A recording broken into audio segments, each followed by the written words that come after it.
kesunatan jamaah dan tidak. Ini kalau terang detail. Menurut hukum fikih, tahajud itu jelas gak disunatkan jamaah. Witir juga gak disunatkan jamaah. Tapi semua ulama yang bilang tidak disunatkan itu gak ada yang memfatwakan hak batal kalau berjamaah. Jadi tidak ada yang bilang dikatakan batal kalau jamaah. Cuma tidak disunatkan jamaah. Tapi Rasulullah itu pernah main di salah satu sahabat di waktu duha. Sahabat itu sakit, ingin ngundang Rasulullah, kepengen dalamnya di kenangan nanti tinggi sholat sinten Rasulullah. Ternyata Rasulullah ketika sholat, anak-anak dan istrinya yang sakit tadi ikut jamaah dan Nabi membiarkan. Bahkan Nabi sempat ngatur shaf. Padahal itu satu bentuk sholat yang kategorinya enggak disunatkan apa? Jamaah. Itu makanya Imam Nawawi bilang sholat-sholat yang enggak disunatkan jamaah itu masih boleh jamaah. Seperti witir, duha. Nggih, tapi aja terus jadi gerakan tahajud bersama. Nah niku kula ora cocok nih. Wong ora kepen tahajud kok dijak napa? Tahajud. Wong kula nggih nate dipamiti Gus nek ana tahajud bersama. Cangkem ora usah. Wong sing ngeloni bojone kuwi lagi ibadah, bocah ibadah sing ora enak ngono lho. Mergo jare Nabi wis jelas wa fi buti ahadikum sedekah. Dadi kowe iku malah lucu. Wong wis ibadah kok bocah apa?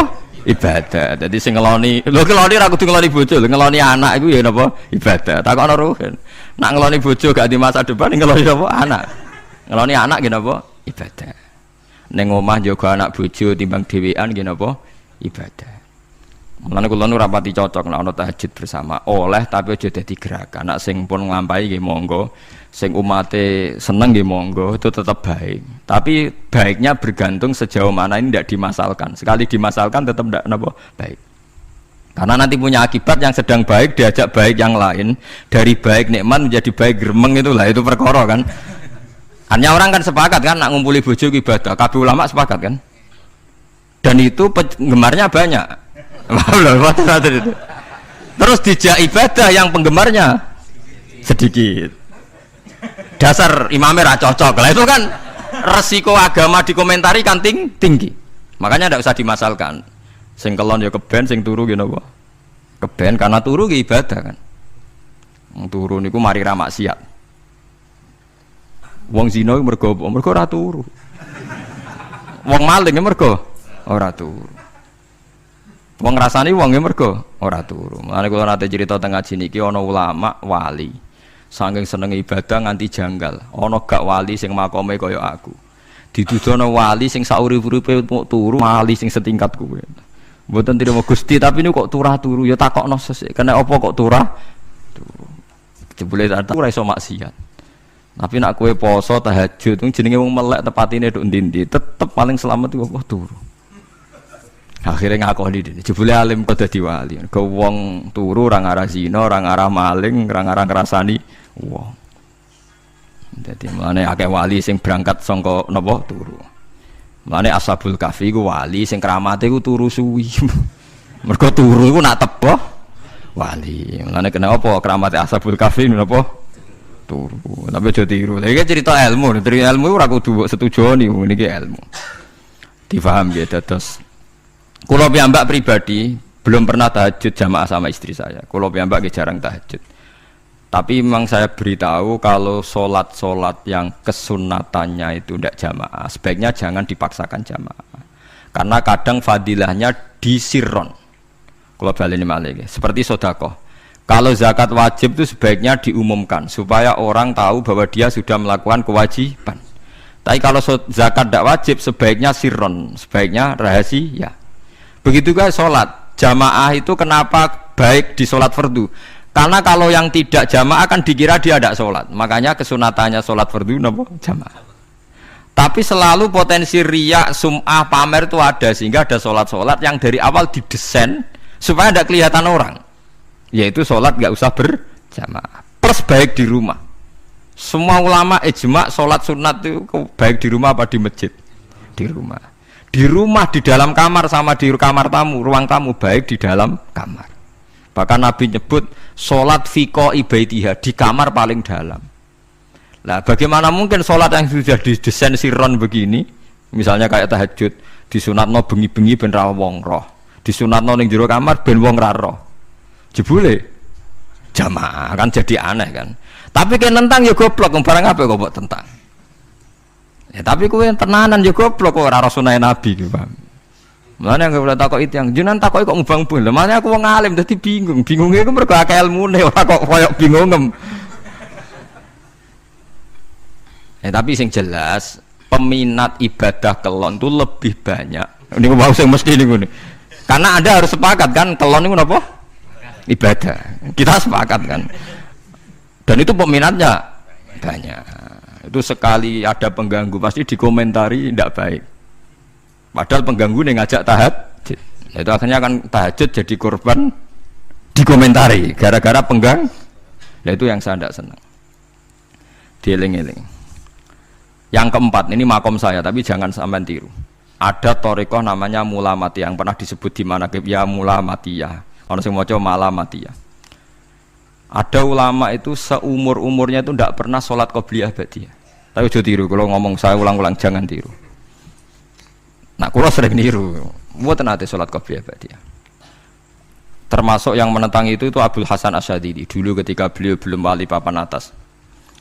Ulama Mulamatiyah itu kalau katoan itu dengkulnya ketok, jadi agak-agak pupu paling bawah itu ketok lanang loh, makanya coba yang wedok nih lanang bakat lanang. Kalau wong wedok kan auratnya semua tubuh ya. Jadi rodok katoan cekak. Pas Abdul Hasan Asyadili liwat tuh dia ingkar, dia ulama kok katoan cekak atau sholat sunat. Hasan Asyadili yang jadi thariqah sapa Sadiliyah no. Itu juga pernah wali anyaran ya. Janggal dia kan cek wali perfect, wali seneng sempurna. Nah, akhirnya ketemu sama ulama itu ternyata jagongan yang antarane langit mbek bumi. Kok orang tadi sing katokan cekak maksudnya itu kok orang tadi. Terus digojol sana. Kamu jangan nyindir saya, jangan ngenyek saya. Makomamu cek dura aku. Kamu lihat itu umatnya Muhammad banyak. Itu sing iso ngancani aku. Ternyata dia itu punya thariqah kumpul wong bid'ah, wong sekuler, wong nakal. Supaya mereka untuk rahmat mergo ini. Karena dekne mantep para pangeran, gak mungkin wong bid'ah, wong salah tak awari aku kena azab. Mesti pangeran ngergani aku. Jadi dekne ngancani supaya wong nakal ora kena azab. Mergo diproses ilallah. Diproses didakwahi napa? Ilallah. Sebab barokah ini dekne dadi wali. Terus dekne salat sunat qobliyah ba'diyah dekne berat. Kok tahu blas alasane? Dijak sholat fardu ya abot, nak nganti disangka qobliyah ba'diyah penting malah abot. Mulane aku ora usah sholat qobliyah ba'diyah. Lah iku sing makome iku kula baleni malih. Dijak sholat fardu wae abot. Nak nganti aku qobliyah dhuhur 4 rakaat, ba'diyah dhuhur 4 rakaat. Utawa 2 rakaat, 2 rakaat. Tapi paling afdal kan papat. Khusus dhuhur lho nggih. Kaya apa? Dadi dekne nunjukno nak Islam ku mau sholat fardu faqat, ora luweh, ora kurang. Lha iku dadi wali Mulamatiyah sing dienggo tawasul teng manaqib Syekh Abdul Qadir apa? Jilani ya Mulamatiyah. Iku wali-wali anti salat qobliyah, anti salat ba'diyah. Lane kula niku nganti sakniki nggih jarang teng kampung kula niku terkenal Gus Bak iku wong alim ora tau salat sunat. Ya anggere wong narukan salat sunat kabeh aku malah ora, tapi nek ora kabeh aku tak salat ta. Pokoke sementing ku ya sementing beto. Sementing beto. Ya alasannya masuk akal. Alasannya masuk akal. Maka itu Abdul Hasan Asyadili pernah juga diingatkan wali-wali yang lebih senior. Begitu juga Abu Yazid Al-Bustami. Beliau juga pernah dipermalukan wali-wali agak preman. Tapi itu cerita wali, sampean harus percaya karena ini cerita ilmu hal. Abu Yazid itu seorang wali besar, makanya kan masyhur banyak santri namanya Bustami itu dulu tafal sama Abu Yazid sinten Al-Bustami. Itu dia wali Menara Gading, dia yang ngajar di pondok awalnya begitu ngajar pokoknya jadi wong soleh. Niki cerita sing cerita kula nggih kiai-kiai, cuma nak cerita niki kula ora roh referensi ini, tapi kula nate diceritani. Nak sing tadi saya tahu kitabnya jadi fair secara akademik, sing wau kula roh kitabnya. Nak niki jari cerita tapi kula percaya karena saya tahu padanannya, tidak sepersis itu tapi tahu padanannya. Dia itu mimpi, ya Allah saya ini nanti di surga bersama siapa. Saking yakinnya dia soleh, jadi mantep papan atas, gak pantas ono sing baturi dekne napa ning swarga. Mbek pangeran dijawab, wis ngono mbek Ruhin kaya. Ternyata si Ruhin ini yang ditunjuk di mimpinya itu orang yang kumpul wong mabuk-mabuk di warung mabuk, warung mabuk, warung flare, warung. Terus dia ke situ tanya Ruhin yang lain, nggak ada ya keriting ndak itu ya semuanya orangnya itu tok, itu ngelek keriting ndak semuanya itu tok. Tanya-tanya nggak ada yang lain terus. Mosok wali kancaku kok awor wong-wong napa mabuk. Dia akhirnya balik kanan. Wah, nak ngono ngipiku kok setan. Terus dicetok be wali tadi. Ya Aba Yazid, ya betul, memang teman kamu di surga itu saya. Padahal tidak ngomong apa ya, memang tiba. Ya betul, memang teman kamu di surga itu saya. Wah, ya wali tenar maksudnya. Terus ditanya, kenapa kamu berteman orang-orang mabuk itu? Dinya be, cangkemmu sing darani aku kancanan sopo. Aku iku ning gone warung mabuk mau ngombe banyu putih. Nek kancaku do mabuk aku orang banyu. Iku ape tak tobatno, sing separo wis ning masjid, saking nyabariku ngancani, tapi aku ngombe banyu putih. Sing separo tugasem, senengane nyalahno wong. Waduh. Wali biasa kumpul santri kon nobatno preman. Mergo mangkel dekne disalahno Abu Yazid, sing separo tugasem. Mergo sing separo wis tak tobatno, saiki ning masjid serane warung ya. Abu Yazid ya rada meriang tapi wong piye ditantang ngono, dekne wali tenan. Mau ngetokno waline dene. Ya Allah, nak pancen kula waline jenengan tenan. Wong sing roh wajahku kudu tobat Gusti. Wah, akhire Abu Yazid ngetokno waline. Ora umatem kon ndelok ora iku, nak ora tobat aja diundang Abu Yazid. Wah, dekat wae. Akhire, "Hei umatku, hadza Abu Yazid." Iku Abu Yazid wali Allah. Delok wajah itu. Didelok wajah langsung tobat. Makanya ini dua beliau itu akhirnya berteman apa? Di surga. Ya kan milih wali sing kayak Abu Yazid atau sing. Nah menurut saya cerita ini penting supaya anda sing biasa ning warung ada kemungkinan itu lah. Maksudnya penting kan itu. Artinya ben husnudzon mbek wong ada potensi itu. Lho nggih, sampean tak ceritani di Yaman tuh ada para habaib Maulad Dawilah. Maulad Dawilah itu termasuk habib yang kastanya sepuh. Itu Sayyid Umar Hafid itu sering main di sana di kampung Maulad Dawilah. Niku nggih modele nggih mboten nate salat sunat. Angger maghrib, badhe maghrib jagungan sekedap kinten-kinten di 10 menit terus salat isya. Kinten-kinten cara mriki nggih 6:04. Ya Sayyid Umar nggih mau gedhe-gedhe tok tapi Habib sendiri gitu. Mboten ngenteni waktu isya. Angger takoki jenengan Habib ndak bedui pokoke kita bedui. Saking khawatirnya Islam dianggap berat. Mergo Imam Syafi'i ning mazhab kaul jadid, malah mboten kaul qadim, kaul apa? Jadid. Nak darani wektu maghrib kira-kira wong salat 5 rakaat. Nggih, terus pokoke wong wudu nutupi aurat salat 5 rakaat. Niku nate kula hitung kira-kira mau 20 menit. Dadi nak sampean salat Isya 6:30 wis mesti napa? Sah. Cara mazhab Imam Syafi'i. Nah, cuma mazhab ini enggak populer di ashabnya, ditentang nggih oleh ashabnya. Yang populer enteke mega napa abang. Tapi sebenarnya mazhab Syafi'i yang jadid itu. Mulane kula nang jamak takdim angger kira-kira wis 6:30 kita jamak nak pas lunga. Nggih sering jamak kalau tiang-tiang, tapi niki dereng isya. Ya pokoke cara aku wis ngisa, cara aku ora kudu mbok. Pokoke cara aku wis isya. Ya sebab kaul jadid malah. Makanya dulu ada seorang ulama berdebat. Sing sitok setuju waktu maghrib niku ngenteni enteke mega napa abang. Ana sing debatnya masuk akal ngeten. Niki sama-sama ulama bapak mbek anak. Padha ngalime ya padha sepuh. Ulama iki malah aneh carane nentang iku dekne cara dekne waktu maghrib ku nganti kira-kira 6:30 nganti jam 7. Engko lagi waktu isya jam 7:04. Pokoke dekne moh nak darani waktu maghrib ku cepet moh. Jadi alasannya masuk akal. Pangeran nak gawe biasanya ono kembarane, jadi ono tandingan jadi lucu ulama kok jadi ulama ya kadang ya lucu. Sampai nak sholat subuh jam piro? 4:30 kan, anggap aja 4:30. Berarti subuh nganti meletak srengenge ada waktu 1,5 jam. Ono waktu pinten? 1,5 jam. Lah saiki maghrib iku wis surup, nggih maghrib napa surup. Kudune maghrib ku duwe padanan subuh ono waktu 1,5 jam.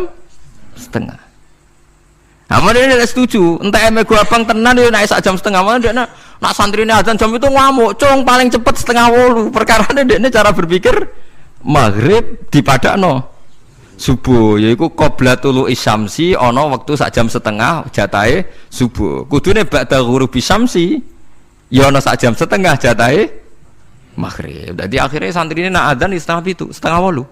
Nak jam itu diamuk tenan. Nak maulad dawilah wali 6:15 wis ngisa. Perkarane. Lah iku ulama. Ya semelane ya semacam-macam ulama iku macam-macam. Ya sik anut sing umum sing penting ora ruwet. Ya tapi wau as-shalat khairun maudhu'un, asal salat itu mesti napa apik. Ya asal salat itu mesti napa apik. Soal kaifiyah macam-macam. Nah, sing terakhir sing masalah kaifiyah yang enggak diterima. Apakah boleh witir hanya 1 rakaat? Jawab Imam Syafi'i, na'am, boleh witir hanya 1 rakaat. Kados kula piyambak barisa seringnya witir namung 1 rakaat. Ya ora ono ndase, ora ono gurine, 1 rakaat fakot. Iku witir sejati, paham? Witir napa sejati. Wah, mereka ora nganggo 3 rakaat yang 2 kan masalah kan? Ono nyicil napa? Nyicil napa? Witir. Jadi kalau tak akali, Gus kenapa nak witir sitok? Lah aku nganggo witir model piye wae ketoke ora sejati gak. Witir napa sitok? Lha iku Sayyidina Utsman sak urip-uripe sahabat terkenal. Niku mboten nate witir luwih kok sitok, iki sak rakaat tok. Tapi aja takok sing diwaca Quran khatam. Lah iku perkara. Dadi sak rakaat tapi diwaca Quran apa? Khatam. Dadi autara bi rakaatin khatama fihal Quran. Dadi sak rakaat tapi khatam Quran. Iku sinten Sayyidina sinten Utsman.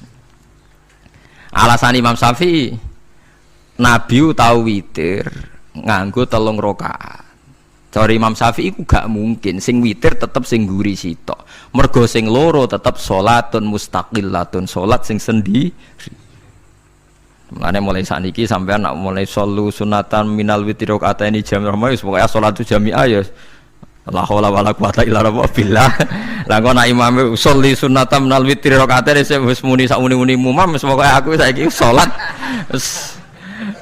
Karena aneh secara fikih aneh, bagaimana mungkin sholat yang sudah disalami ya punya status kan?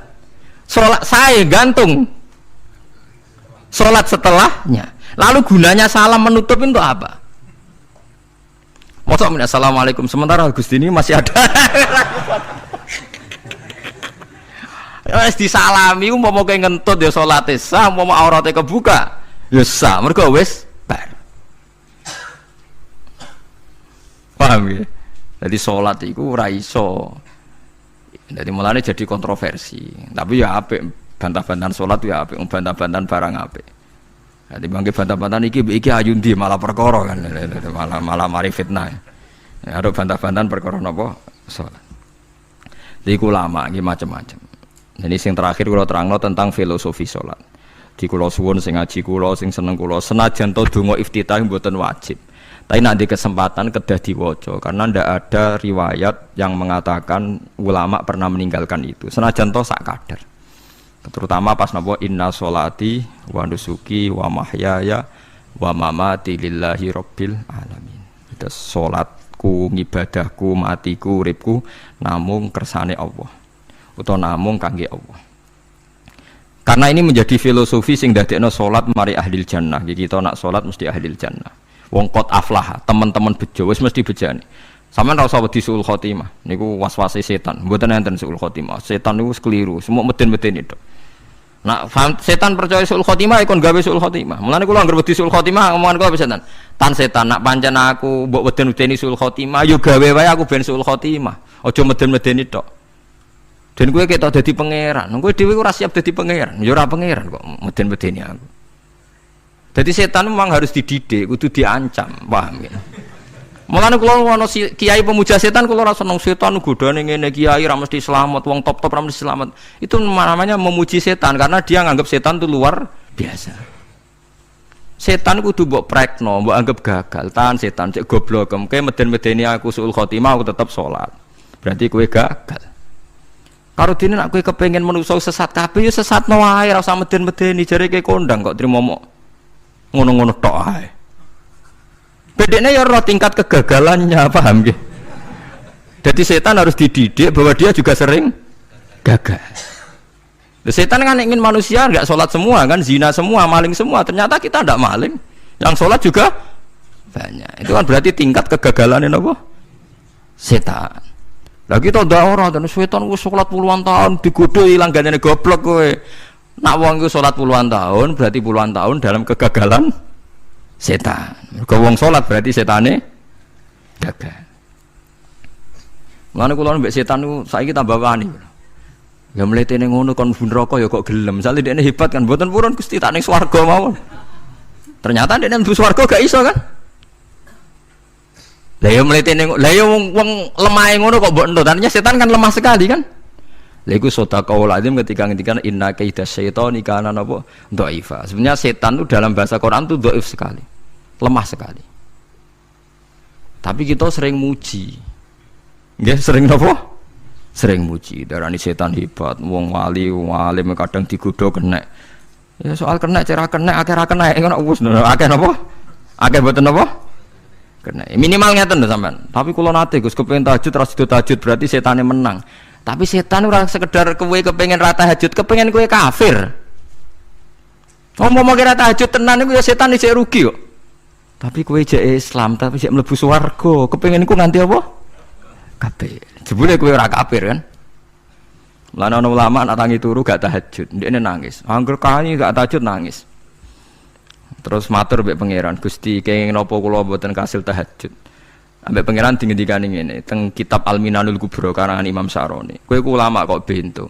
Sing nurokno kowe sapa? Nggih jenengan Gusti. Sing maringi tangi sapa? Nggih jenengan. Ndak wis anggap ae kabeh kersaku, ora kersane setan. Wis bar. Mulane aku lara mati tahajud keterusan nggih tenang mawon kula duwe ilmune,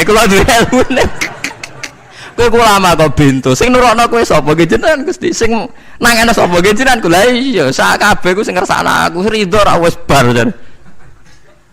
Mulane kena tangi ra tahajud nggih ridho mawon. Apa meneh sebedino.